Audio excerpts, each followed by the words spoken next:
is off to a good start, and welcome to Chapter 5 of Principles of Accounting 2.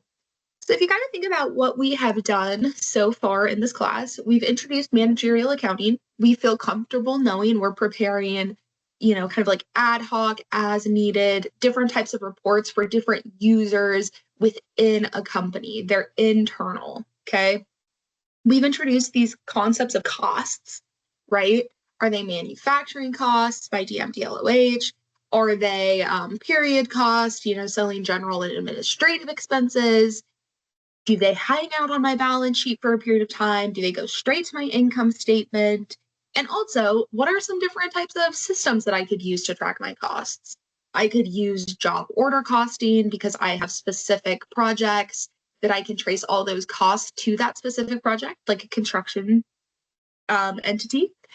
I have process costing where I produce a bunch of the same types of products, and it doesn't really make sense to trace all of those costs to a specific product. So I use a process that's going to be like Coca-Cola or a winery. Okay. Then I have activity-based costing, which is the most advanced method or sophisticated, I could say. And that's where you are identifying different activity pools and kind of like tracing costs from activity pools into specific product lines. So say you're a company like Toyota, you have engineering costs, you have production costs, and you have like assembly costs or whatever their three main activity pools were. And then you go through and you say, okay, I'm assigning engineering costs to my conventional cars with combustion engines. I'm assigning engineering costs to my hybrid cars, and I'm assigning engineering costs to my electric cars. So you end up having, quite a few more calculations with activity-based costing, but we think that it's the most, accurate way to trace those costs out. So we're taking a step outside of how we're tracing costs to really start analyzing the behavior of cost. And when we say cost behavior, we're going to refer to the way that costs change when some sort of activity measure changes. So if you remember in Chapter 1, especially on your Excel assignment, part of the process that we went through is we were identifying fixed versus variable costs. Okay. We really haven't touched that yet in this class. So Chapter 5 really gives us some time to analyze, hey, how does this cost change when the number of units produces changes, or when the number of customers that I serve changes, or when my direct labor hours or machine hours change? Because we're saying, is this cost driven by some level of output or some level of activity?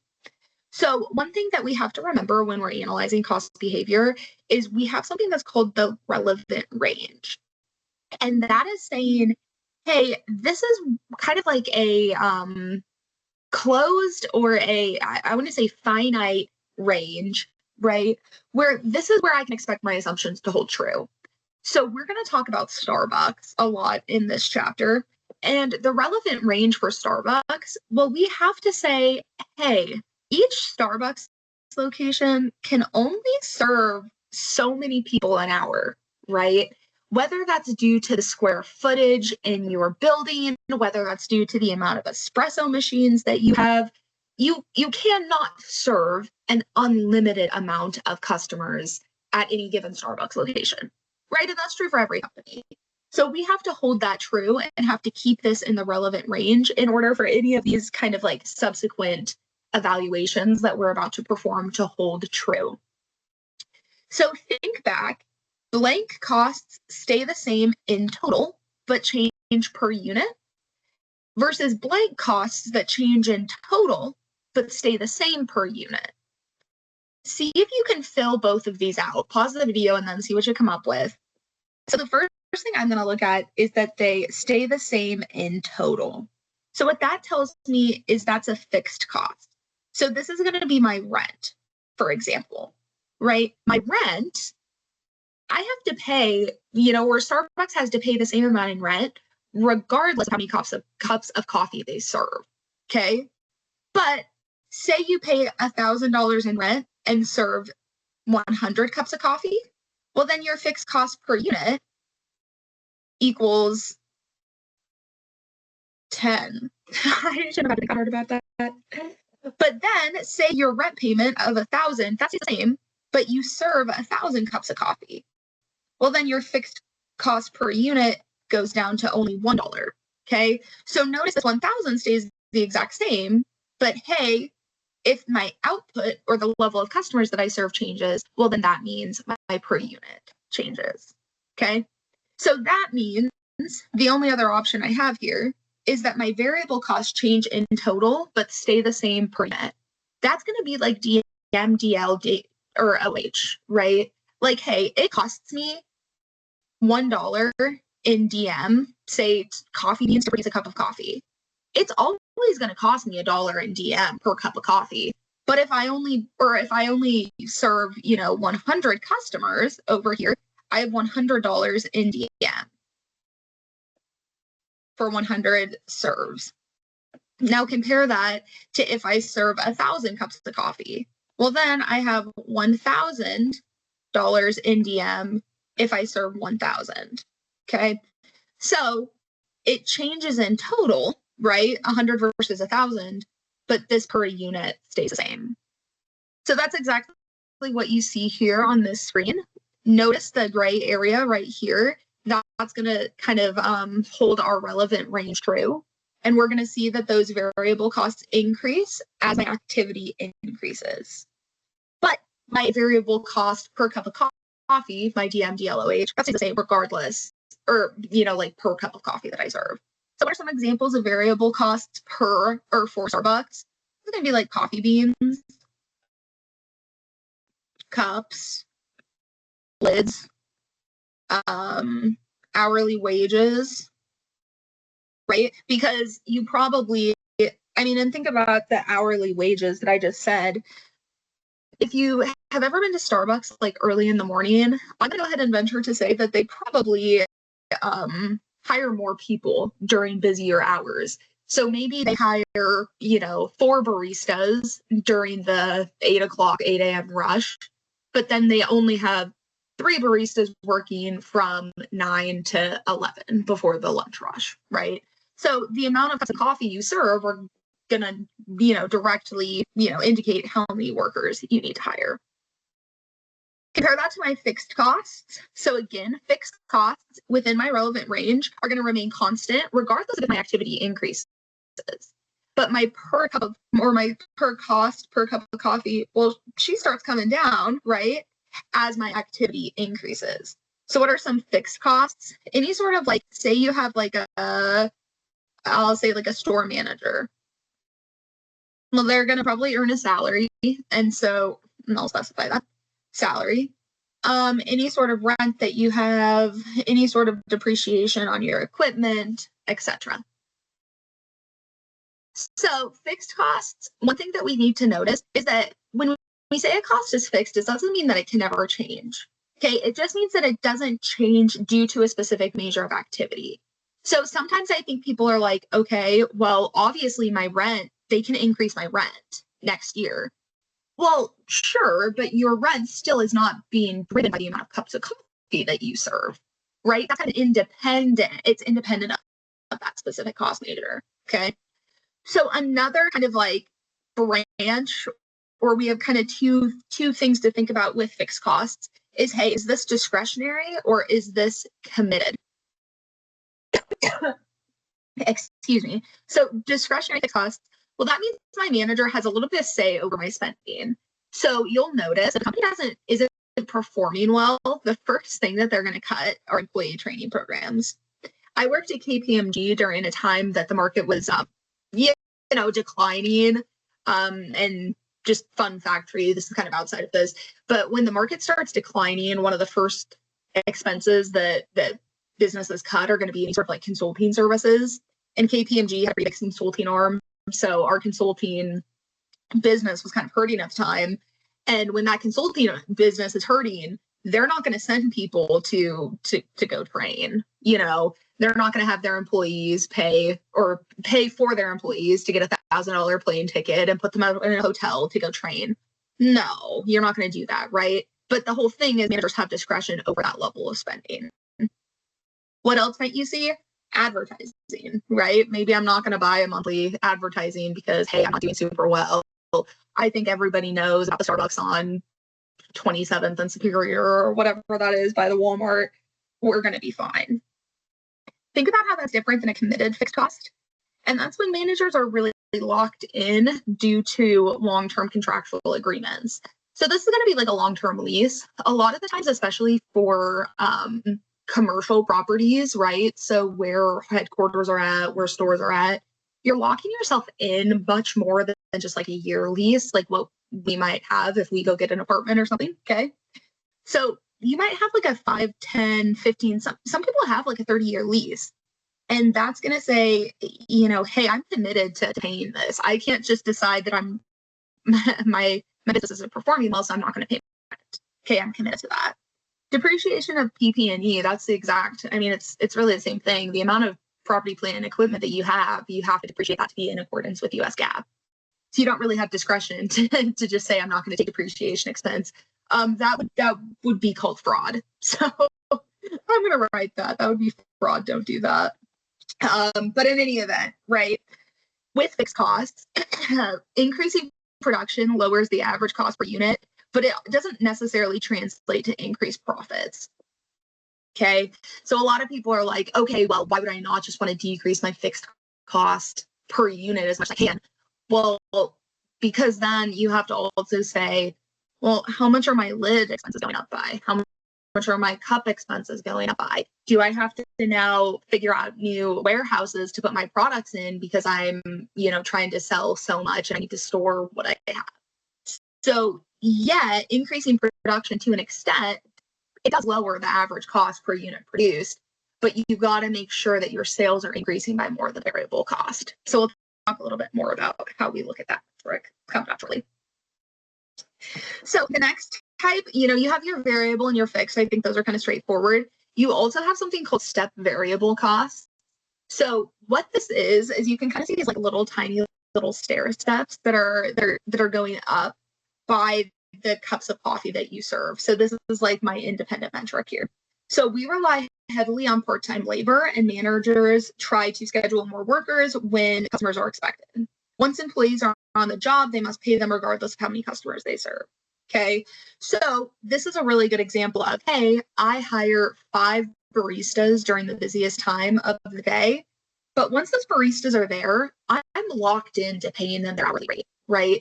So regardless of if 10 customers come through an hour or 100 customers come through an hour, I still have to pay them their hourly rate. So here we're going to see these little stair steps, and this little stair step represents the hourly rate that I'm paying that hourly worker. Now I have another hourly worker come in. Well, I got to pay them. I have another hourly worker come in. I have to pay them. Okay. So notice how this is different than something we call step fixed cost. So you'll notice, and I'll flip back and forth here super quick, step variable are very small little stair steps versus step fixed are very large stair steps. Okay. So notice here that, hey, say I need to hire a new manager, okay, because I need to serve more customers, whatever, right? I hire a new manager.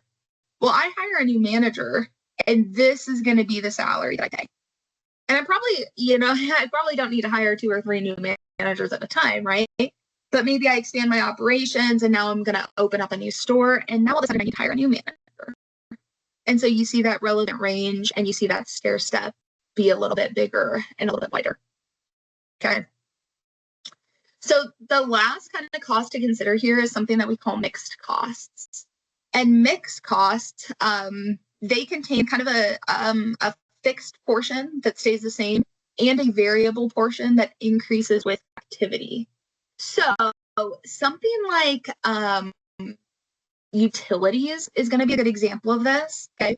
So utilities, if you think about it, typically you have like just your base level of utility bills that you have to pay. So say it's like $50 a month.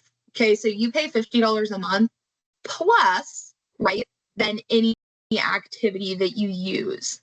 Another example of this, and maybe I don't know if you guys are going to understand this or not, but back in the day, you used to pay per minutes for cell phones. So it's like you would have just your cell phone bill of $30 a month to have your little prepaid cell phone, and then you would pay per minute or per text that you sent. So I had my fixed portion of, hey, I just have to pay this to keep my cell phone going.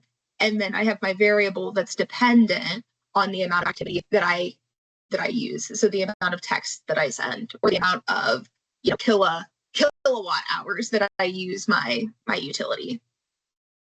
So we look at this here and we say our intercept, okay, this is gonna be my fixed cost over here. Okay. So my total mixed costs increase as my activity increases. That should make sense, right? Because yeah, I have that fixed portion of it, but then I also have that variable portion for the amount of text that I send, or the amount of hours that I use my utilities. Okay. So it operates very similar to a variable cost. So with that in mind, it should also make sense that because it has a variable component, my per unit mix cost decreases as my activities increase. Again, because it has that variable component, it starts acting like a variable cost here. Okay, so take a little bit of time and see if you can fill this out, and then unpause the video when you feel ready, and we can kind of go over what we're talking about here. So we have different costs, and we have our units produced at 5,000 versus 7,000. So the reason that that's important is because why? Well, because if my cost is fixed, well, that doesn't really change. My cost is going to stay the same, right? Because fixed costs are not driven by the amount of usage or the activity level that I have. But if it's variable, it is. Okay, so let's see how we see this. We have direct materials. If I produce 5,000, I have 8,250. If I produce 7,000, I have 11,550. Well, hopefully you're kind of thinking in your mind about the direct materials that are required for Starbucks. And I know that direct materials are going to be, you know, probably like coffee, maybe, I don't know. I don't know how much would be conveniently traced into each individual cup of coffee here.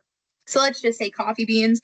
But the amount of coffee beans that I use are going to depend on the amount of, you know, coffee cups that I serve. Okay. Direct labor. Well, that's the exact same thing. How many laborers I hire, right?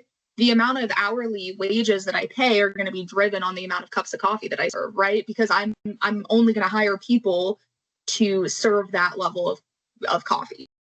Okay. Utilities we just talked about.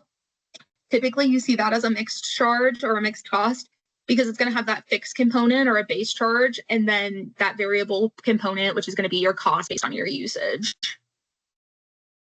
Your rent here. Now, here's where we see this that I was kind of saying. I have to pay 4,000 in rent regardless if I serve 500,000 customers. I have to pay 4,000 in rent whether I serve 7,000. So this is a form of a fixed cost, right? Because it stays the same regardless of activity level. Maintenance over here. I mean, it really kind of, you could look at this a couple of different ways. You could look at this as maintenance wages, right? Which would operate very similarly, where it would be a variable cost based on usage. Or you could say it's a mixed cost because I have my base charge, you know, my maintenance crew comes in and cleans overnight, and that stays the same, right? But then if they have to fix anything, well, that's going to be a little bit extra. So repairs tied to production or something like that. So I would accept either variable if you specify it's just wages, or I would accept mixed. Okay. I have customer service. Customer service, it kind of, I mean, again, I should probably be a little bit more specific when I'm labeling these things. I'm going to say customer service wages here. And then we're going to say that they're probably going to be variable, right? Because my customer service folks are probably, you know, hourly workers. And the amount of hourly workers are going to be driven by the amount of, you know, calls that I'm getting here. Production supplies, well, that's going to be my variable, right? Because again, they change between the amount of units that I produce. But down here, I have to pay $1,000 to my supervisor regardless of the units produced. So I know that represents a fixed cost. Okay. So we're going to talk a little bit about the cost equation in the next video and get into Excel. So make sure you have your desktop Excel pulled up and we can start working through this. So I will see you guys in the next video.